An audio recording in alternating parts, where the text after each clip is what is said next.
to keep heads down. But I think when we first started 3.5 years ago, we kind of laid out the route that we thought we needed to take to get to 26 and be competitive. So we had milestones and we had targets along the way. And I think we've just been very single-minded on making sure that we get to those targets, get to what we thought was going to be competitive, and keep pushing to that and not being distracted by the rumours that you pick up. Has that been a challenge with so many iterations to the regulations are now signed off, you all know what you're working to, but it's not like it just happened overnight. These regulations were announced years ago, and with the 50/50 and the ERS deployment and all of these different things have changed. Has that goalpost moving made your job? Have you had to chuck out a load of work because now that's out of date, or how does that work? Well, other than designing the building when I turned up, I was also on the committee working with the FIA to define the new regulations. Okay. So I got to see them before they were officially released. And the important thing for us was to try and reduce the advantage that the incumbent power unit manufacturers have. So they already have technology that they've been developing for decades or longer. And we are completely starting from scratch. A new building, new people, nothing existed. So a lot of what the work that we did was to try and reduce that advantage that the incumbents have. So the regulations, that's the playground that we work within, to be honest, are not particularly daunted by anything in the regulations. It's just what we work with and what we play with. But it was just making sure that Red Bull 4 powertrains could turn up and be competitive in the first season, which is what we're aiming to do. And also, I guess the responsibility of the teams is to yourself to bring performance, but also the responsibility of, I guess, the FIA and the rule makers is to create an F1 that is close wheel-to-wheel racing, minimum dirty air, good, not too much differentiation power unit wise. Do you feel confident that 26 is going to start with a bang, or is it going to be, at the start of most regulations, we get a big spread of performance? And I guess it's impossible to know, like you said earlier, how all the other teams are doing. Do you feel confident that F1's going to be super close, because you've got two teams running this Red Bull 4 power unit, of course, with two teams here. Where is that as a fan, I guess, more so than someone working within a team? Well, I guess stability in the regulations is usually where all the development curves have become shallow, and then you end up with a lower differentiation between teams at that point. What's unique about 26 is that it's a complete tear-up of the chassis regulations, aero side, and a complete tear-up of the power unit. And doing those two things at the same time, I can't remember that being done. No, it's a long time, isn't it? Yeah. So everybody has a very steep development curve at the moment, and depending on where you are on that curve, you could be a big performance differentiator, positive or negative. I think that makes more interesting and also important for our relationship with the chassis side, because now we got to one company, one team's doing chassis and then power unit first time ever for the Red Bull. So that's definitely the benefit to go for the new regulation, because we can merge two-factor quite tightly. So this is definitely the exciting moment. And then it's one of the things that's so exciting about the whole project of having powertrains and chassis side by side on the same campus. It's a 5-minute walk from my desk to go and talk directly to the guy that's designing what I'm interfacing with on the chassis side. Yes. And we have to be able to turn that into a performance advantage. Yeah. And right from the start, when we were working on these regulations, we were talking directly to the chassis guys to say, what do you want? And I think one of the tricky things was the chassis regulations were defined so much later than the power unit regulations. True. So a lot of the times the chassis guys were struggling to give us direction on what do they want and where are their regulations going.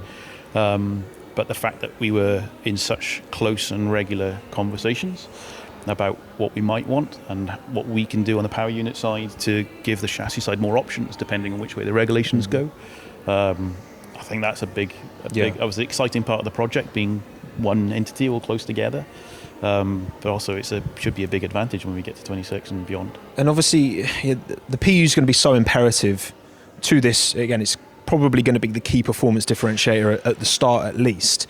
How do you manage? I imagine you've got systems and electronics and materials and mechanical all approaching you, asking for things, and because the PU is the core component, I think, now in this regulation cycle, maybe more than ever. How do you decide what to prioritize, I guess, and how to balance all of these demands coming from all these different departments who, you know, the PU is absolutely core to all of them, but you need to designate your time as well, right? I think that key things is to share the same goal among the older team member. So that's kind of like a responsibility for the project management team and the program management team that I belongs to. So we map out the roadmap for how to get to the 26 race. And then from back in 2021, 2022, we mapped out all the design activity and R&D activity and how many iteration we can squeeze in that limited time, and also make sure that everybody's aiming for the same goal. So the priorities are one thing, but we also, like, we can't move the goalpost. 2026 race day doesn't move. So we share in that same target, and then what we need to achieve on each key milestone, we share all the views and then goals among all the departments, and then we were working towards that. So that was definitely like a big collaboration. And company itself, Red Bull Powertrains, started from, again, 10 people to now hundreds and hundreds of people. It wasn't an easy task aligning the chassis and the power unit programs when the regulation timing was so different. Sure. Our development cycles are so different to the chassis side. It was a big challenge to figure out how to align them and how to align on decisions when actually your decision points are so far apart. It was tricky. And also the unknowns. You know, I asked this question. We had Lauren on the podcast recently, and you know, I said to him, how do you set goals when it's so unknown, because you don't know, it's a relative game, F1 always has been. How do you set performance goals with the power unit when you've got no idea what you're going to be up against as well? That must be so difficult. One of the beauties of being an engineer in Formula One is that we work from first principles, from the basic physics. So that's where we start. So we have the new set of regulations, and you say from the fundamental physics, what would be a good target? We have experience of current power units in the business, and being a new business, we have people bringing in experience from all over the industry and outside of Formula One, which is again another opportunity that we hopefully have capitalized on. But we start right from the physics, right from the base, to say, knowing the performance that we get out of the current power units with the physics that applies to those, where do we think is going to be competitive for 2026? That's where we start. I think it's got to be a balance as well, of course, between performance and reliability. Start of 26, brand new engine, you know, years of work's gone into this across all departments. At the start, do you anticipate that teams are going to build in a fairly large margin of error to preserve reliability, or be a bit more risky and push the envelope a bit and hope to gain a bit more performance, but risk power units kind of conking out in the early races? You know, these things, I guess, where there's so many unknowns, you know, how do you as a organisation set that level of risk, I guess, Akina? What would you say? I think it's about getting the targets right at the start. It's about having the clear vision of the reliability is relatively easy to target, to come up with, because we know how many races they're going to be a year and how many power units we're going to have a year, how many of each elements we're going to have. So the reliability requirement for each of those you can set quite early, and it's robust and doesn't change. The duty that the power unit needs to survive within that mileage, that's a variable, and that's something that as your performance evolves, so does the duty that everything needs to survive. So you kind of need to continually evolve with the performance of the power unit. We knew where we were expecting to get from performance, so we also kind of knew where we needed to be from reliability. One of the big challenges for Red Bull Powertrains has been we have no reference and no baseline. Yes. So especially on the internal combustion engine side, the regulations kind of fixed the V6 to be very similar to what's currently racing, but they have less fuel, so less load on it. So from that you can inherit, or the incumbent power unit manufacturers can inherit the reliability for what they're currently racing. We had none of that, which is a challenge and an advantage. So we had to design everything So there was nothing that we could bring forward from an existing power unit. We had to design every single nut and washer all the way up to crankcases and cylinder heads. That's the biggest challenge for us. We've Everybody had to design just everything right from the very, very start. Yeah, exactly. So from the facility, as Pip said, Yeah. testing rig, we didn't have anything. So everybody brought their ideas and what we need to have, what facility, what room setup, what tooling, what simulation model, what sort of software we need. We started from the scratch for everything. So that was absolutely big challenge for everyone So joining the company. The regulations give a small financial step up for newcomers, Yes. but it doesn't go any way to covering what the actual increased overhead for being a newcomer has been. I can imagine. And that was possibly the thing I underestimated the most when I joined this journey, is just how much groundwork we needed to do before you could do all the bells and whistles bit. And a lot of what the incumbents will be doing is the bells and whistles and the nice bits of finding performance and retuning, and we had to start right from the very basic washer and nut. Let's talk about the 5-day test. End of January, big day, behind closed doors, all very hush-hush, very secretive, but I'm sure you two will both be right in the thick of it. What's the deal? Who's going to be trackside? Who's going to be here? Akina, have you got a plan for the day at this moment, or is that still a bit too far ahead? We have some, we need to hit the milestone, like we have a delivery target, and then we start talking to each team, like what equipment we need and what equipment we need to supply. So that's ongoing discussion. So we get into the real, like we start looking at the trackside operation, which is exciting because we always focusing on, we sort of had the luxury to focus on the R&D activity in the last 3 years, but now we need to shift it to the race team, which is real. And we also thinking about 27, 28, 29, because R&D doesn't stop. No. So we're also looking at race 1, test 1 for 26, which is exciting. But at trackside facility, I'm not on the track side, so I will support from the office, I'm sure. One of my teams deals with the integration of the power unit into the chassis. Sure. So I would really love to be there and as close to the action as I can get.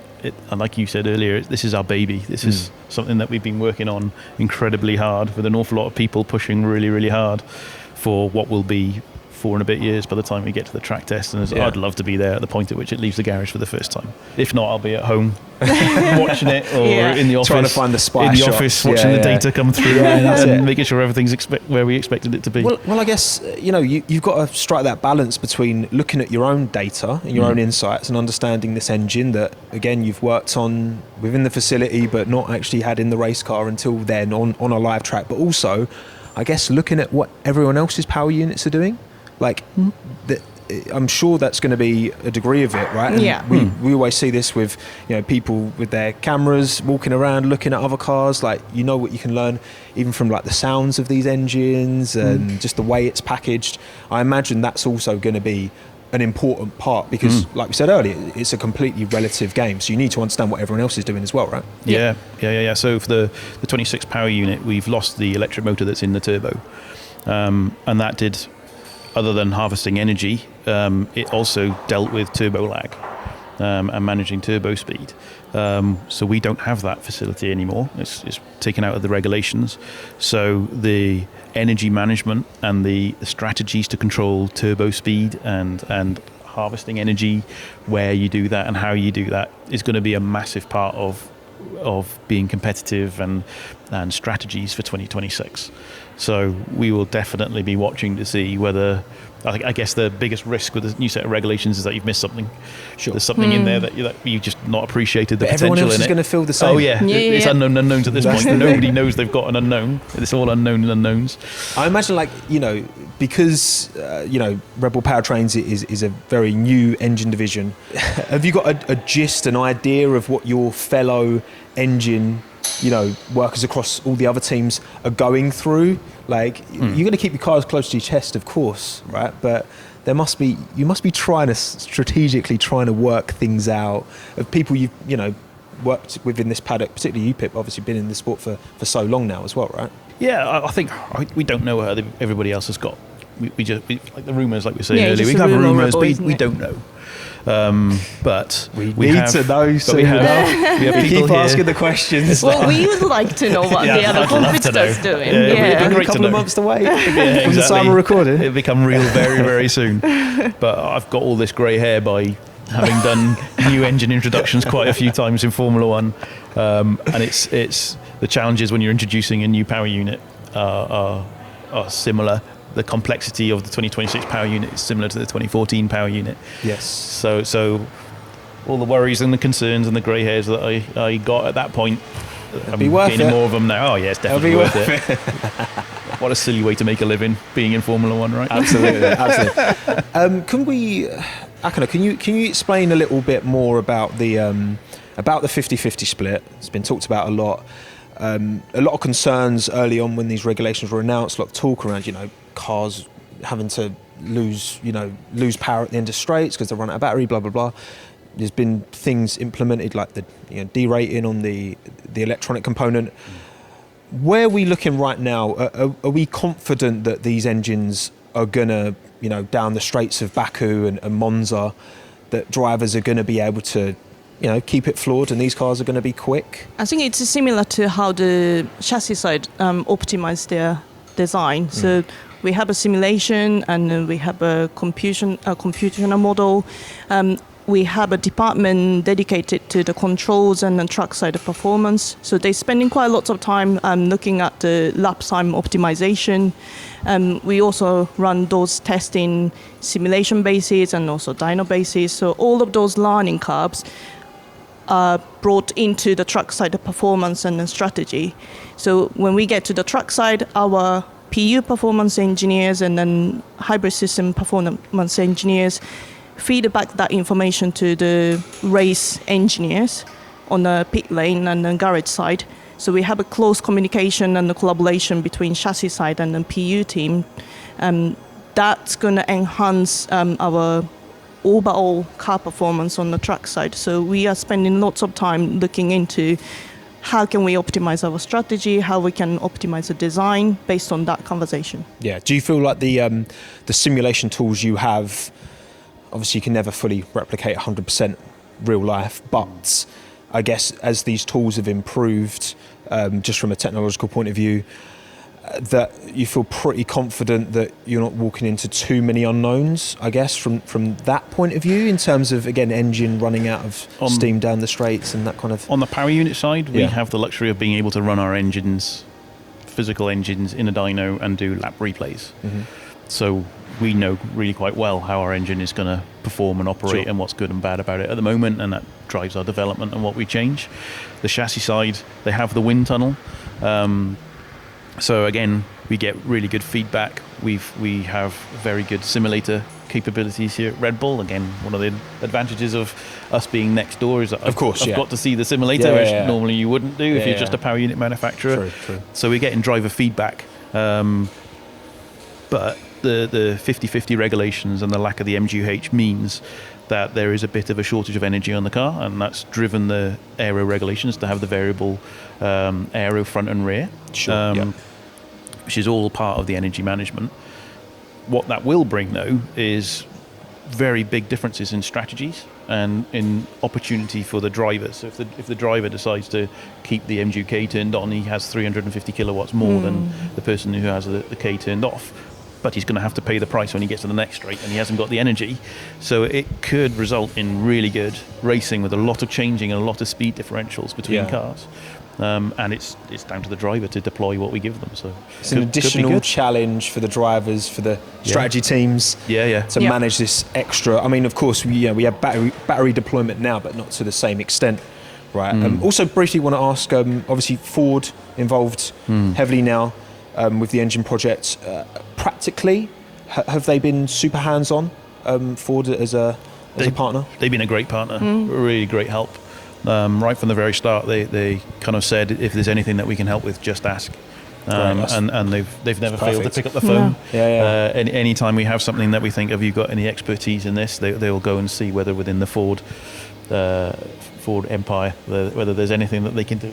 Yeah, it's and great right at the very start, collaboration, before we had any buildings, We had a turbo but nowhere to test it, and then being Yeah. able to say, have you got a facility where we can test a turbo? Amazing. And they can step in and help. So they've been a really great help any time we've asked.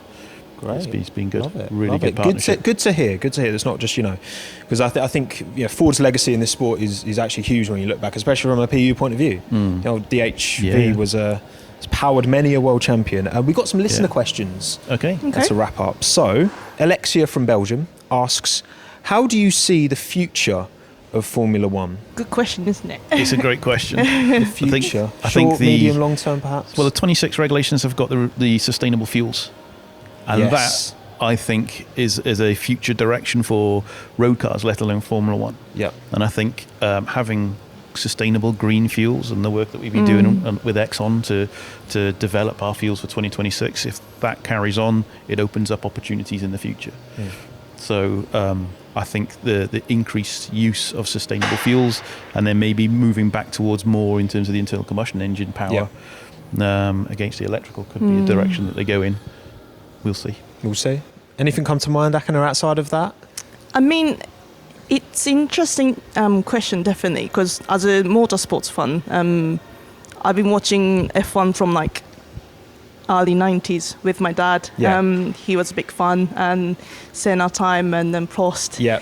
It's a big change in last 30 years, and personally I start driving electric car, so definitely like electric side probably start playing a bigger role, but as a F1, as a high-end engineering sport, I think current, like whatever the form it will be, the current combustion engine and then hybrid system will stay quite a long time as an exciting sports field, I think. And I think that's always been a part of Formula One. Its connection to real road, or not even real, just real industry outside of the sport. Yeah. Not even just road relevance, right? In aerospace, in so many different areas. And I think sustainable fuels, that's a big one. It's very exciting, the work. I know Paddy's been doing a lot of work, hasn't he, with the sustainable fuels thing. So I think there's a lot of room for innovation there. Adriana from Serbia asks, how would you compare the processes of integrating a supplier's engine into a car,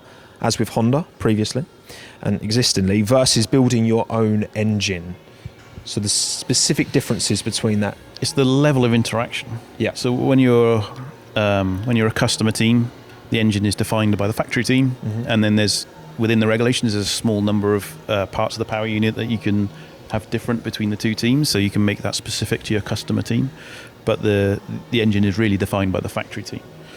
And with us being one entity, Red Bull chassis and Red Bull powertrain, the chassis can have as much involvement as they want, and we want them to have as much involvement as they can on defining what the power unit needs to be in order to make a better car. Yeah. So you try not to have a trade where you can have a fast power unit or a fast chassis.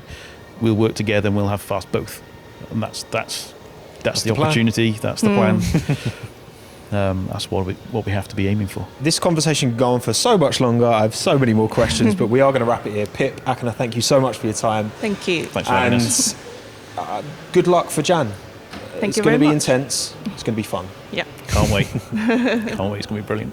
Right, let's talk systems and electronics, shall we? Two parts of the car you might not be so familiar with, but which are going to be crucial in 2026. I can assure you that. To get into it, I'm joined by Chris Finister and Paul Everington, who have between them over 40 years experience at Oracle Red Bull Racing. 40 years. Chris is the head of systems and looks after the design and integration of the chassis systems, from everything electrical to packaging, cooling, the fuel system and power unit integration. And Paul is head of controls, overseeing everything to do with on and off car electronics. It's a pretty sizable department covering design, manufacturing support and the full operational side of the electronics on the car. They've both worked through many regulation changes during their time at the team. I started asking if anything about the jump to 26 has been uniquely challenging. I think for electronics that it's the wholesale change across the whole car.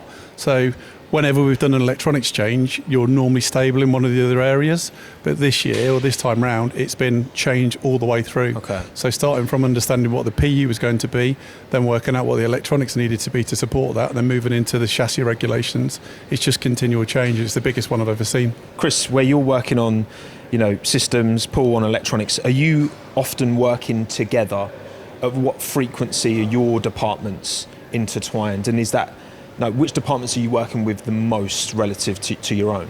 Yeah, we work really closely together. We I was just saying the other day, if you were to, for example, if you talk about the chassis looms, how much of our group's resource goes into that, it's probably similar to your guys' resource going into that. I mean, all day and every day, the electronics guys are working with Chris's systems guys.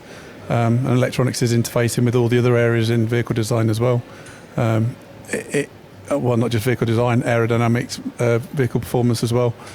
So we're sort of spread across everything. And obviously bringing the engine in-house for the first time in the team's history, how much of a difference has that made to your respective day-to-days? Is it easier working with a in-house PU versus a customer supply deal? I think yes, but it also brings a different challenge because you, instead of being told what you're getting, there's an element of working together to understand what is the best for the overall car. So it's definitely different. So there's a different way of working when you're part of the product, not just getting the end result. Sure. So normally we would get a load of documentation, a load of CAD, a load of specifications. We're now part of it. We're now working out what goes on the PU, what do you need, what do you want to measure, what do you want to install. So it's a big integration package. Yeah.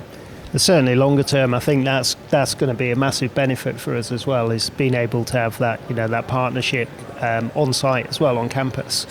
That's something that shouldn't be underestimated. But yeah, you've got new people to kind of communicate and understand their point of view and perspective. So there's a growing of the relationship that needs to be worked out as well.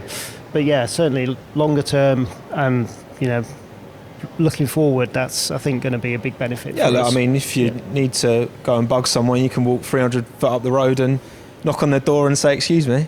Yeah, it's definitely better in that way for the communication, So as long as you can get the right people talking together, and as Chris says, it's taken an amount of time as Powertrains has been building to get the people involved, and still now we're still trying to work out the correct level of communication and the right guys to who should be speaking to who. And 2026, from a fan perspective, I think there's three big numbers really that I think are exciting from the 10 centimetres narrower, 20 centimetres shorter, 30 kilograms lighter.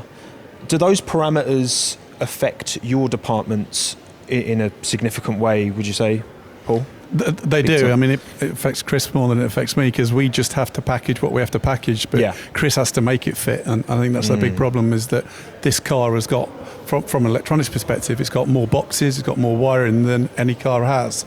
So Chris has got to work out how all that gets installed. Yeah, I think it's the kind of the consequences of those changes. So the track change and the wheelbase change, that doesn't really have a big impact on us, but the aero changes and the regulations and the sort of the squeeze of the aero shapes and everything that we've got to package within that, that does have a big impact. And as Paul says, there's the FOM changes alone are a massive change, and it's certainly been a challenge. But ultimately, what we're trying to do is we're trying to deliver the best packaged car. We're trying to get the best performance car, but also we're trying to give the aero group probably the best potential for development going forwards.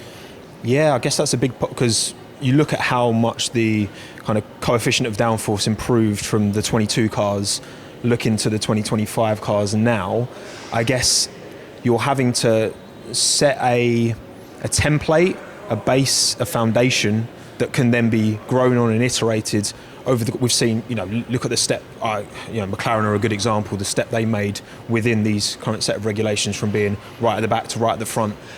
That must be, I guess that's a consideration right across every regulation you've worked upon? Do you feel like in 2026 there's more or less? Is it impossible to tell how much viability you will have to innovate and push these cars forward? Well, one of the difficult things from an aero perspective this year is that nobody was really allowed to work in anger on the 26 regs until the start of this year. True. So in terms of maturity of any of the philosophies, then yeah, they're not that very far advanced, and we're setting architecture of a car around that. So there could be some mistakes. There could be a big spread across the field, depending on the philosophies people have followed.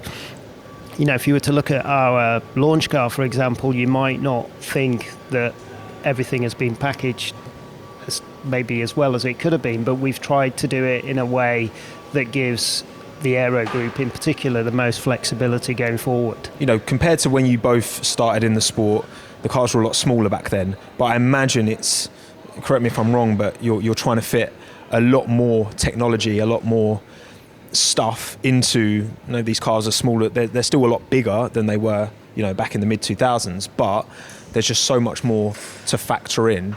Does it mean, I guess, is there more to go wrong? You know, because these cars seem to be more reliable than they used to be back in the day.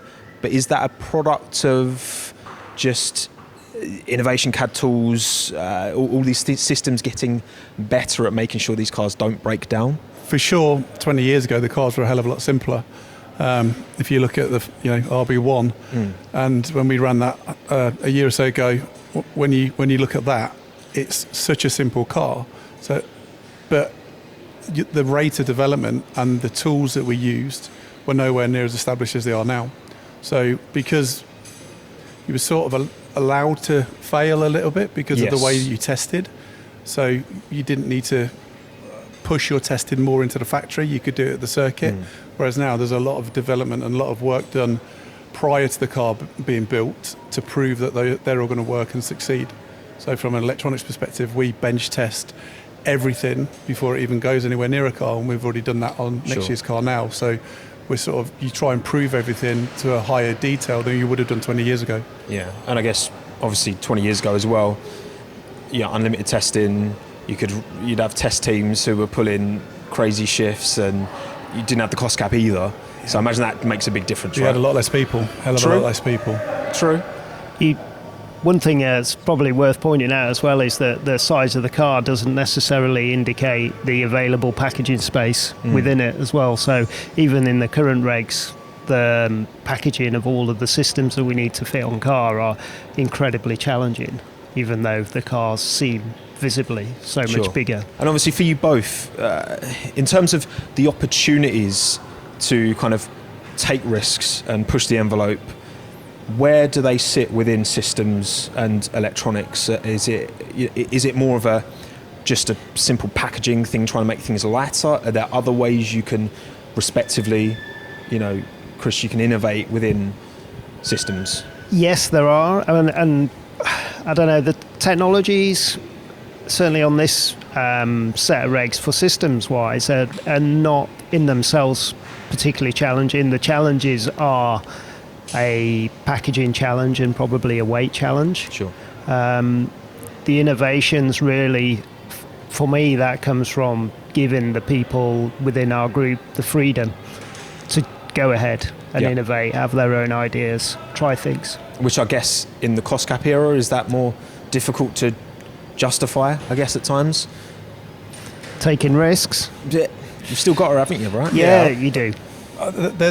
There's an element of balance that you have to do. So, like Chris said, you need to give people the freedom to allow them to innovate and to, there's a lot of scheming goes on in the background. Definitely between our two groups, there's a lot of scheming where there's ideas are shared, and then we try and close all that in.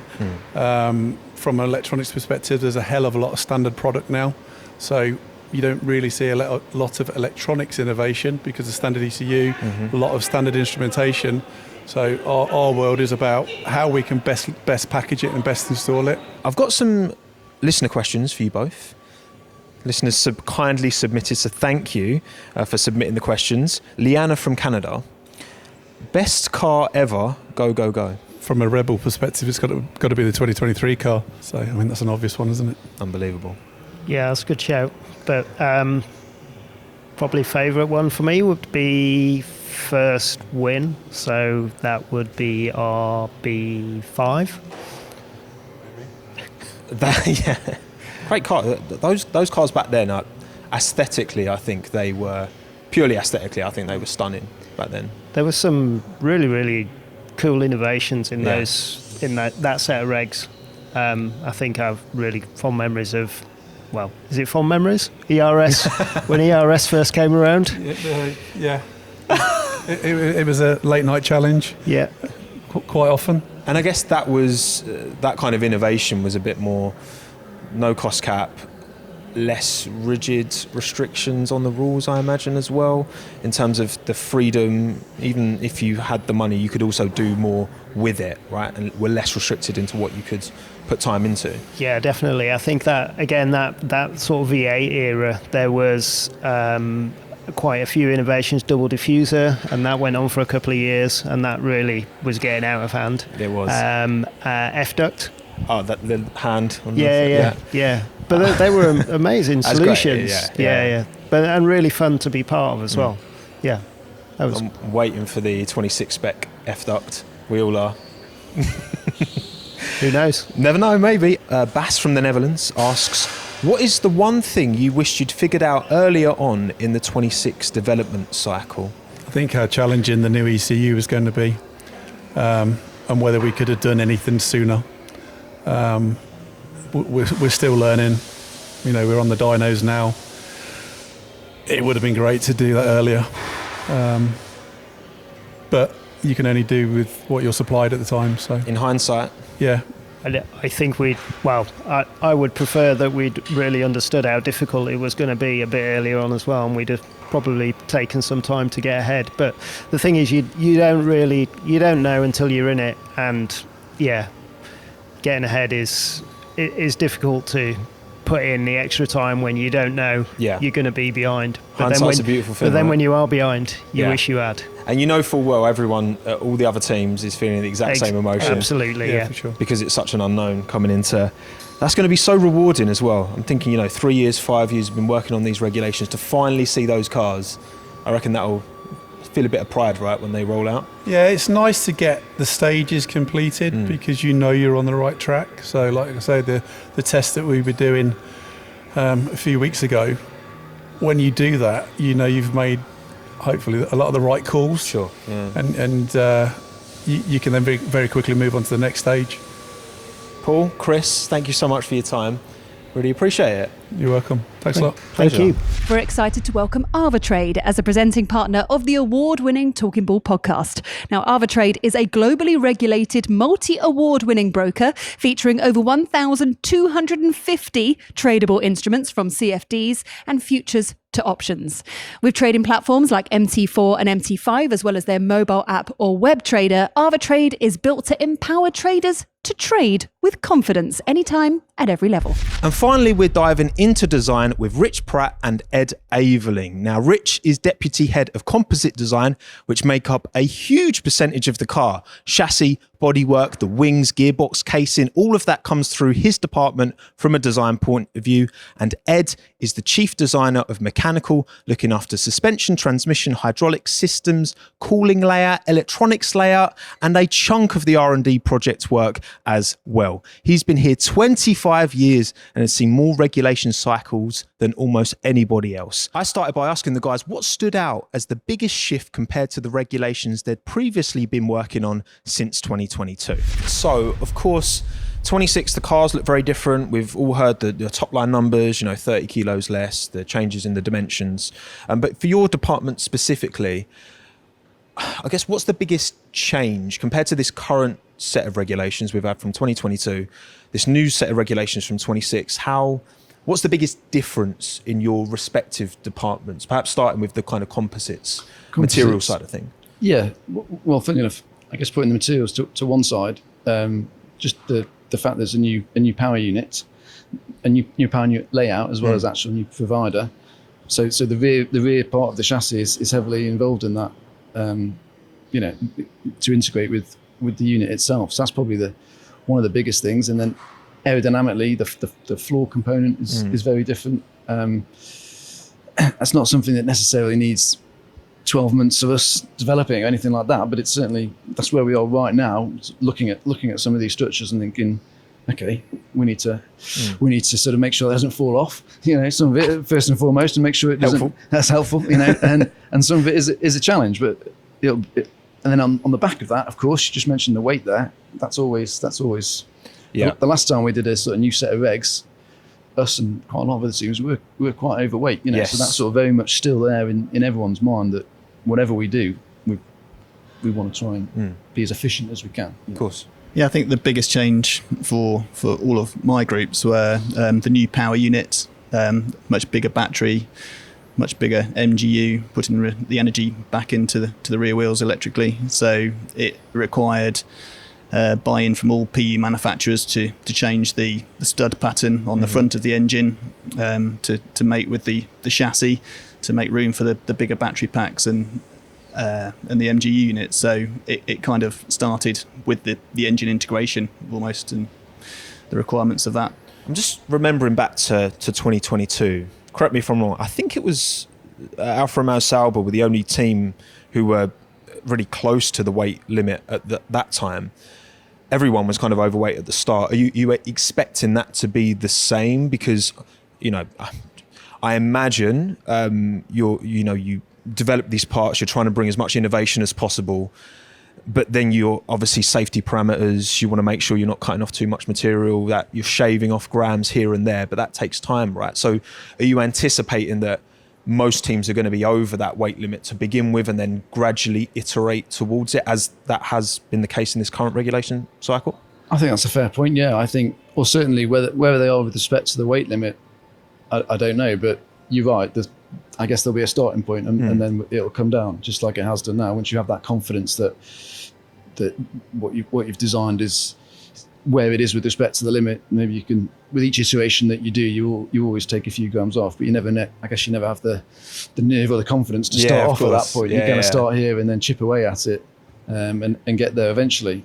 But with respect to the weight limit, I don't know. I guess like us, it's very sort of fresh memory of weighing the car for the first time and realising that, crikey, that's a lot heavier. That's a lot heavier than I think people were expecting. So yeah, and we certainly keep control of the weights. I don't know if it's better than it would have been 5 years ago. I don't know, but there's a lot more communication about it over the last however many months, really. I think with the 2022 cars, there was a lots of new rules regards to where the downforce was coming from, like with the floors, having the floor tunnels and everything under there, and we weren't too sure where the ride heights were going to be, so we had to put a fair bit of contingency in there because the car may be touching the floor where we just have not been touching the floor in the years previously to that. Whereas I think hopefully with this car we know a little bit more, as in it won't be running hopefully as low as the current cars, maybe not quite as high as the previous generation before that. So we'll know hopefully a bit more about where it's running and not have to put in quite so much contingency as we did with the 2022 car. And obviously you've both been at the team for over 20 years respectively, so you've seen so many different changes in regulations. I mean, these cars back in 2005, so much smaller, so much nippier. Then you had the insane barge boards of the 2008 cars. It's gone through so many different changes over time. Where do you, just I guess personally, just as much as fans of the sport as you are, employees working within this space, what kind of racing do you think 2026 has the potential to give us? And there's been a lot of, and we don't know until we see these cars, right? In certainly Barcelona, behind the scenes testing, but also of course in Bahrain. Are you confident that this is going to create something that maybe not in 26 necessarily, but it's a good start of a new regulation cycle from the fan perspective watching these cars race? Let's hope so. I mean, I suppose, fingers crossed. I mean, whenever there's a change of rules, the field is quite spread, isn't it? Sure. And I'm sure that's inevitable. I'm sure that'll still be the case. And I'm also sure that over the subsequent 3 or 4 years, it'll close up. But yeah, it's exciting times, that's for sure. That's for sure. I'm quite excited to see the cars running, being that bit smaller, that bit narrower. I think the current generation do look quite big, feel quite big, particularly at smaller circuits like Monaco. Yet to see, it's not really in our area where the sort of vehicle performance characteristics, that energy recovery, energy deployment, and how that's going to work. How all the teams, will they come up with the same solution?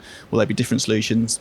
I don't know. I don't know how that's going to work out. How often are you two in your respective departments like pestering this new PU team? Because of course, Oracle Road Racing is producing your own engine now with Ford for the first time. You've been a customer team for the longest time. Is it kind of a bit easier from your point of view that you can just kind of, you've got a direct number you can just ring up and they're literally in the same building, you can just like, come on, you can pester them? Yeah, the information is a lot more to hand, as in it's just a team's call away and we can get that information quite quickly. Yeah, definitely. Same for you? Yeah, I mean, as we sort of alluded to earlier, Ed's far more involved in this than I am. For our side, it's more that sort of chassis and that integration, sort of physically the two things mounting together.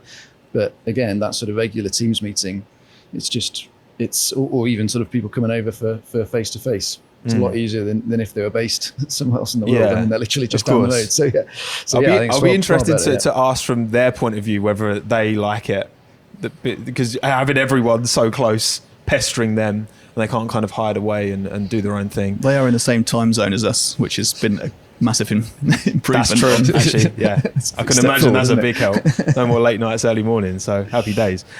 So talking ahead of this kind of January mysterious test behind closed doors, is that something that will require you two to be there present on location? Would you get value from that, or is that something where you'd get the information fed back to you from the trackside team? It's a long test as well, right? So where's the preparation for you two personally for that test?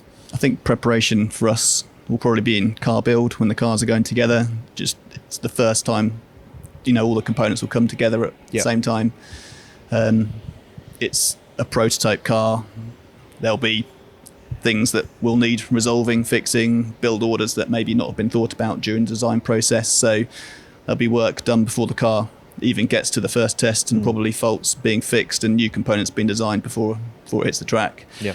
But yes, hopefully I'll be present at the first test for a similar role, just to make sure that the issues that do come out from that test are fed back to the design office for correction and resolution as soon as possible. Yeah, I'll just echo that really. Yeah, the car build process, and then immediately following that, there's a sort of a rig test that the chassis and engine do in-house, and then that in itself generates quite a lot of faults, which is great because it means it's not happening and not causing downtime in the precious testing days.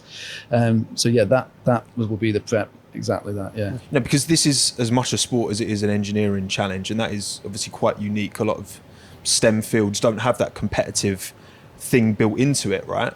Would you call yourselves quite competitive individuals? Yes. Yes. I don't think there's anybody here that isn't. No. I think you're in the wrong. It's a prerequisite, do you think? It kind of is. I think it kind of is, yeah. Yeah. And it comes out in every aspect of everything we do here, really.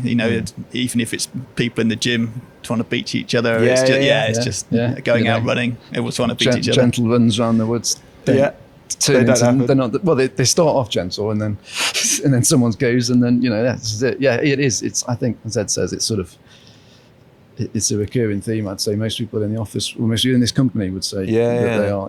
Because that's something that I think it's really difficult to get a sense of as a fan, right? We see the trackside team, we see the drivers, we see the team principals, but we don't see so many of the. How many people is it?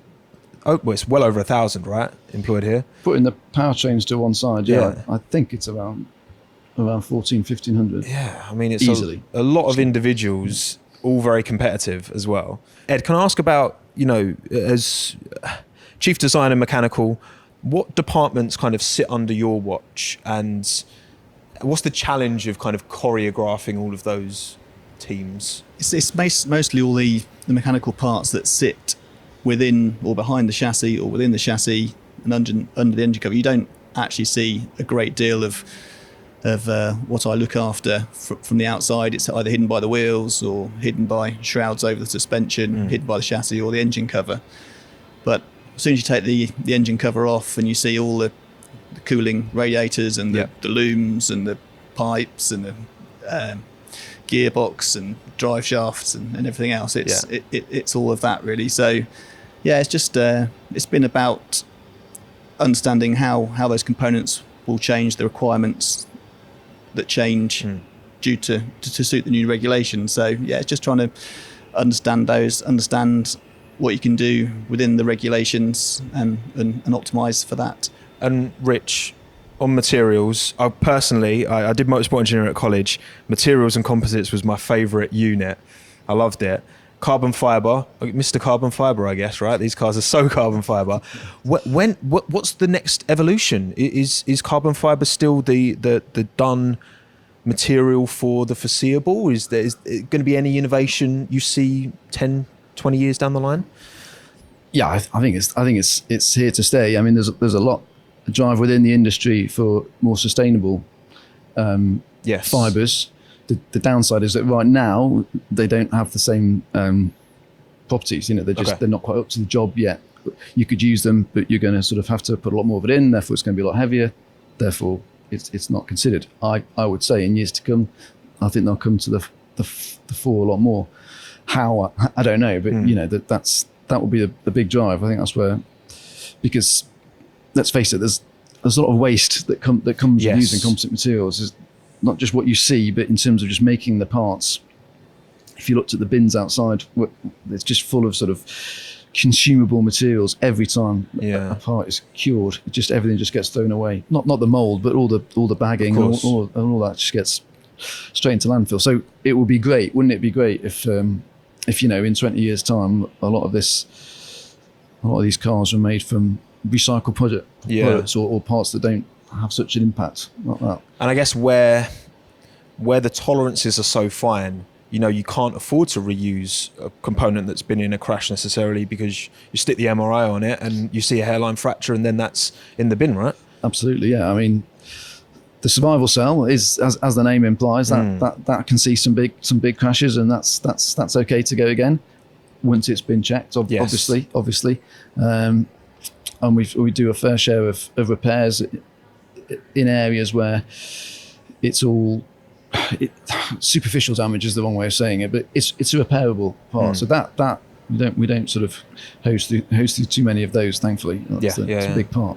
We do try and recover as much as we can from an accident. You do try and work out the loads that those components have seen. You do put them through a series of checks. There can be up to 13, 16 different types of ways to check a component to see if that can be used again. So we do try, where possible, to recover parts. Yeah, that's true. There's a whole process, isn't there? And we saw most recently with Gabriel's crash in Brazil, how the fact that he could just jump out the car just shows how much, I'm sure over both your time as well in F1, how much the safety element has increased and how much more secure these drivers are in the cars, right? It's impressive. It is impressive. And there's always more being done year on year. Absolutely. The FIA review everything. I think one of the things being brought in for this set of regulations are the lights in the wing mirrors. We've never had to do that before, so that the cars are visible from the side, such as the incident that happened at Spa a few years ago.